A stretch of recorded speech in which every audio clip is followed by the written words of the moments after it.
Hey there folks, welcome to the channel. I'm glad you could be here because today we've got a freeze-dried experiment for you.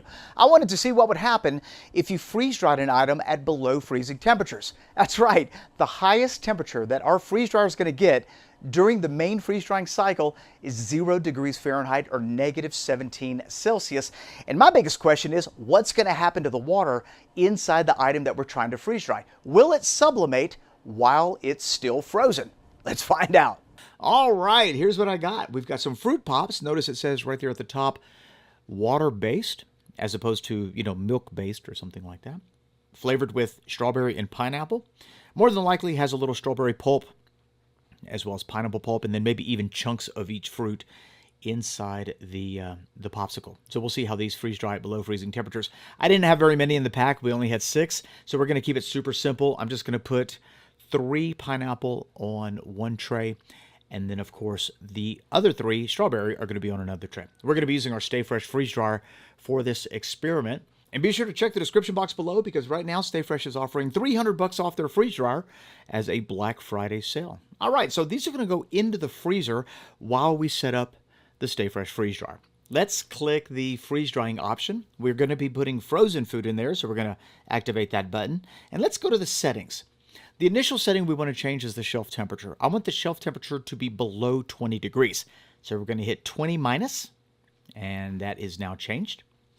As far as the other parameters go, the initial target pressure, I don't really change. The maximum shelf temperature, remember, we're going to keep this at 0 degrees Fahrenheit. So we're going to change that from 120 to 0, and there we go. So the hottest this is going to get is 0F or negative 17 Celsius. The final dry hours, we're going to have to bump that up. So let's go ahead and put, 48 hours right there in that box. There we go. All right, so now we can always adjust that in the final stages of drying if we need to add more time. And that's kind of the thing when it comes to freeze drying at low temperatures, is that it does take a little bit longer. So just make sure that you increase the final dry hours so that whatever you have in there can properly dry. Everything looks good, so let's hit start. And now our chamber is beginning to freeze. And before we put our popsicles in there, I do want to make sure that the chamber is below freezing. Notice the trap temperature is at 65 and the shelf temperature is at 68. Before we put our popsicles in there, we need it super cold, and it is now super cold. Since I only have 2 shelves, I'm going to put them right in the middle. Obviously, if I had more shelves, I would fill this thing up completely, but not a problem. They should dry pretty good right in the center. Let's take a look at our panel one more time as we close this down. Notice the drum temperature or the trap temperature is at negative 44. And the shelf temperature is at 25, so well below freezing. And now we need to press the food in chamber button. Remember, it's not going to start drying until the shelf temperature gets to what we set it at, which was negative 20. But because we've already clicked the food in chamber button, as soon as it gets to negative 20, it's going to automatically switch from freezing to drying. Matter of fact, I'm going to show you that right here. About 3 hours have passed, and our shelf temperature is now at negative 19. Remember, our set point was negative 20. As soon as that hits negative 20, it's going to happen right here. The freeze dryer is going to automatically start drying. It will not do that, though, if you don't press food in chamber. So you got to remember to press the food in chamber button if you activate the frozen food option. All right, 30 minutes have passed. And as you can see right here, we are 3 hours and 48 minutes into it, or 30 minutes into the drying part. And our shelf temperature is already at 0. When your shelf temperature hits your target temperature, so in our case our target was 0, it's going to activate the final drying mode. But notice it says it has 47 hours and 53 minutes left. At this point, we're just going to let it do what it does. If we want to increase the amount of time, we can do it from that screen. But in our case, 40 hours later, this is what our popsicles look like. Notice we've got some beautiful ice buildup on the inside of the drum. This is classic signs of sublimation. Popsicles look dry. We'll test them here in a second, but here's the problem. If I take them out of the freeze dryer now, remember, they're at 0 degrees Fahrenheit.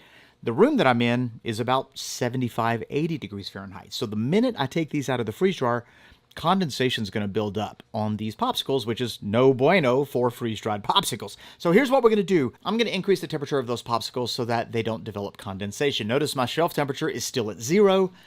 7 hours and 42 minutes left in the freeze-drying cycle. That's because we pulled it at 40 hours instead of 48.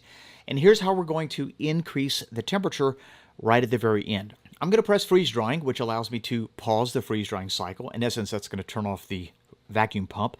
But from this stage, we really can't do anything. If you hit freezing, nothing happens. None of the buttons here are active. And so we need to hit exit and stop the entire process. from this screen, now we're back at the home screen, let's hit Functions, and we're going to go into Manual Mode. In here, we're going to manually activate each one of the processes, starting with the compressor. But notice, the compressor button is not available. Well, that resets in just a few minutes. And there we go. Now that it's available, we will press it, because during this process, I do want the drum or the trap to stay below freezing. I do need to turn the temperature setting and the pump on, but notice those are all not available now. Well, after a few minutes, they become available. So let's hit the TS button, which means temperature setting, and I'm going to make that 80 degrees.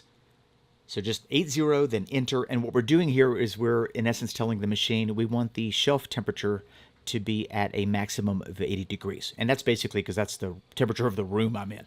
We're also going to turn the pump on and open up the valve. So let's click that other button. Okay, so now everything has been manually turned on. 80 degrees is our shelf temperature, and all I'm doing is warming up the popsicles before we take them out of the freeze dryer. We're not going to leave them in there very long. My guess, something like 90 minutes should do the trick. We're not trying to freeze dry them at 80 degrees. We're just trying to warm them up. So let's go ahead and open up the fresh air exchange, and that breaks the vacuum inside the freeze dryer. Beautiful ice formation inside the Stay Fresh freeze dryer. I'm loving that. Our finished product looks amazing, I got to be honest. Very light. A lot lighter than they went in. Obviously, they hopefully don't have a whole lot of moisture. They definitely look dry. If I just had to look at them, and they certainly do have little chunks of fruit in them. I wasn't sure about that, but it definitely looks like there are pieces of strawberry and pineapple. A couple little cracks right there, showing signs of fragility maybe. These may be a little on the fragile side. Let's give them a taste. Our freeze-dried popsicles are ready, and check this out. I think they came out pretty good. Much better than I was expecting, actually. They held their shape beautifully. Remember, we did freeze-dry this at below freezing, 0 degrees Fahrenheit for 40 hours. And then the last hour and a half, 2 hours, we increased the temperature to 80 Fahrenheit only because I didn't want condensation to fill up around the popsicle when we took it out of the freeze dryer. And this was the end result. They definitely feel pretty light, and they smell a lot more concentrated than when we put them in. So I do see little hairline fractures, little cracks during the drying process, and that's to be expected. So my guess is this is going to be pretty fragile when we bite into them. But you know what? Let's go ahead and give the strawberry a taste and see how it came out.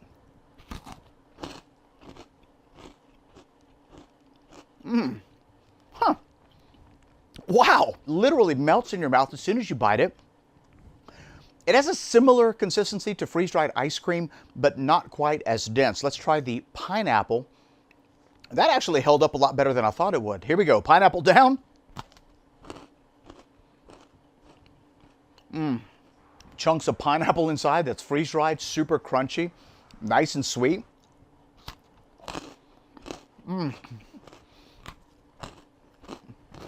A lot crispier than I thought it would be. I actually thought there would still be a little bit of moisture in the middle of the popsicle, but freeze-drying it at below freezing temperatures for 40 hours apparently was enough to, you know, pull all the moisture out of this.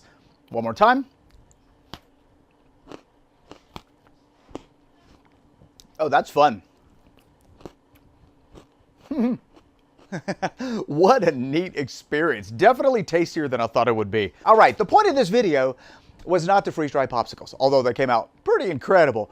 The point of this video was to demonstrate that you could freeze-dry at below freezing temperatures. Now, who is going to freeze dry at below freezing temperatures? Probably not a lot of people. But the point of this video was to get you to think about freeze drying in a slightly different way. There's a lot of folks that think that heat is required in order to properly freeze dry, and that's not entirely true. Heat does make the process happen a lot faster, don't get me wrong, but as you saw in this video, you can 100% freeze dry at freezing or below freezing temperatures without any problem. The only issue is that it's going to take a lot longer. The pharmaceutical industry, for instance, freeze dries at 0, -4, -5 degrees to preserve certain proteins in whatever it is that they're trying to freeze dry. The cannabis industry is another really interesting example. And although they don't freeze dry at below freezing temperatures, they do freeze dry in that 40 to 50, 55 degree Fahrenheit temperature to preserve certain elements of their medicinal plant. And so when it comes to freeze drying, you can freeze dry in a wide range of temperatures, -5 all the way up to 150 Fahrenheit. When it comes to most foods, and I'm talking about vegetables, beef, chicken, pork, any kind of protein like that, basically prepared meals that you would put into a mason jar that's airtight or a Mylar bag for long-term food storage, you're going to usually freeze dry that pretty hot, 120, 125 Fahrenheit. Milk, on the other hand, tends to freeze dry a little bit better at slightly lower temperatures, 90 degrees, 95 degrees Fahrenheit. So why would you ever want to freeze dry at those really low temperatures? Well, if what you're trying to freeze dry is incredibly delicate, freeze drying at those very low temperatures, that's going to help preserve the color, it's going to help preserve the integrity of what you're trying to freeze dry. Let's take a food item, for instance. Let's take watermelon. I would consider watermelon to be incredibly delicate. We've freeze-dried watermelon at higher temperatures, and the end result was a compressed version that was a little crispy, a little chewy. The results were very inconsistent. If we were to redo that experiment and freeze-dry watermelon at, let's say, 32 Fahrenheit or 0 Fahrenheit, like we did for these popsicles, we would more than likely get a watermelon that was freeze-dried, ultra crispy, because those very low temperatures are going to keep that watermelon intact as the moisture is being sublimated. Now, I will say that freeze drying at those temperatures may not be worth it because it does take exponentially longer. If you guys would like to see me freeze dry watermelon at below freezing temperatures just to see what would happen, let me know in the comment section below. All right, guys, today's freeze drying experiment was a total success.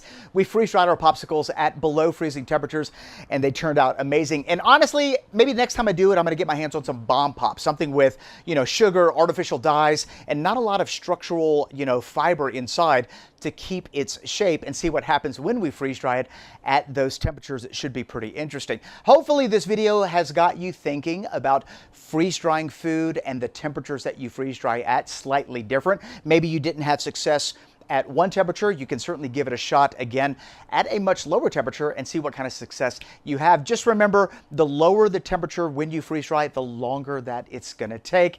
And I'd love to hear what you guys experiment with in the comment section below. Thanks a lot for watching. Hit that subscribe button if you want to watch more freeze drying experiment videos. We've got all kinds of really great things on the horizon. I don't want you to miss a single episode. Be sure to give this video a thumbs up if you enjoyed today's content.